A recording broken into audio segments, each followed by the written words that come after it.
ఎన్ని స్థానాలు గెలుచుకున్నది ఎంత న్యూస్ అయిందో లేదో తెలియదు కానీ ఇన్ని దశాబ్దాలు 20 మన అసెంబ్లీ స్థానాలు 2 పార్లమెంట్లు 23 స్థానాలకి 23 స్థానాలు 100% స్ట్రైకింగ్ రేట్ 100% గెలుచుకోగలిగామంటే మీరు ఎంత బలంగా నిలబడ్డారో ఈ రోజున దేశం మొత్తం ఒక చరిత్ర అయింది. భారతదేశపు రాజకీయ చరిత్రలో ఇలాంటి అద్భుతమైన విజయం ఎవరు చూడలా. అది ఇచ్చినందుకు జన సైనికులకి, ముందుగా వీర మహిళలకి, కూటమి నేతలందరికీ, కూటమి కార్యకర్తలందరికీ, అసలు జనసేన అనేది ఎందుకు మాట్లాడారంటే ముందుగా భయంతో ఉండిపోయాం. 2019 నుంచి 2024 వరకు భయంతో ఉండిపోయింది నేల. 5 కోట్ల మంది ప్రజలు కొద్ది మంది చేతిలో భయపడతారా? ఐపీఎస్లు, ఐఏఎస్లు, అధికార యంత్రాంగం భయపడిపోయే పరిస్థితుల్లో నేను బయటకు వచ్చి నిలబడితే అన్నా మీతో పాటు మేము ఉన్నామని మా తల్లులు, మా అక్క చెల్లెలు, మా ఆడపడుచులు, మా వీర మహిళలు రౌడీలకు ఎదురొచ్చారు. కేసులు పెట్టించుకున్నారు. అటెంప్ట్ మర్డర్ కేసులు కూడా పెట్టేశారు. ఇక జన సైనికులు మబ్బుల్లో పరిగెత్తే పిడుగులు లాంటి జన సైనికుల గురించి చెప్పక్కర్లా. మీరు ధైర్యం ఇస్తే కొత్త తరమే ఇంత పోటీ చేస్తున్నప్పుడు అనుభవం ఉన్న మన తరం ఎంత పోటీ చేయాలని తెలుగుదేశం నాయకులు బయటకు వచ్చారు. కేంద్రం మనకు అండగా ఉండి మనం ఎంకెంత బాగా పనిచేయాలని చెప్పి భారతీయ జనతా నాయకులు అందరం కలిపి ఈ రోజు వచ్చి 164 స్థానాల్ని బలంగా గెలుచుకొని ఒకటే అన్నారు కదా మనల్ని, నువ్వు అసెంబ్లీలోకి ఎలా అడుగు పెడతావో మేము చూస్తాం.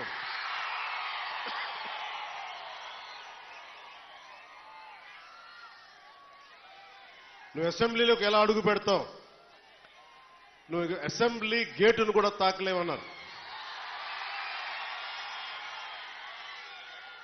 నేను ఎంత సీరియస్గా తీసుకున్నా నాకు తెలియదు, నేను విన్నా వదిలేశా. కానీ మీరు ఇచ్చిన విజయం పిఠాపురంలో మీరు చాలా సీరియస్గా తీసుకున్నారు. మా వర్మ గారు చెప్పారు, గేటు నెట్టుకొని రావడం కాదు, బద్దలు కొట్టుకొని వస్తాడు పవన్ కళ్యాణ్. మా వర్మ గారు చెప్పిన ఆ వ్యాఖ్యలే, ఆ ప్రొఫెసీయే నిజమైంది ఈ రోజున. మరి నాకు ఇంత ఘన విజయం ఇచ్చిన మీకు నేను ఎంత రుణగ్రస్తుణ్ణి. కన్నీరు తొడవలేని అధికారం ఎందుకు, నేను ఎప్పుడు చెప్తా ఉంటా. నేను మీకు కష్టమైన, క్లిష్టమైన పంచాయతీరాజ్ శాఖనే తీసుకున్నాను.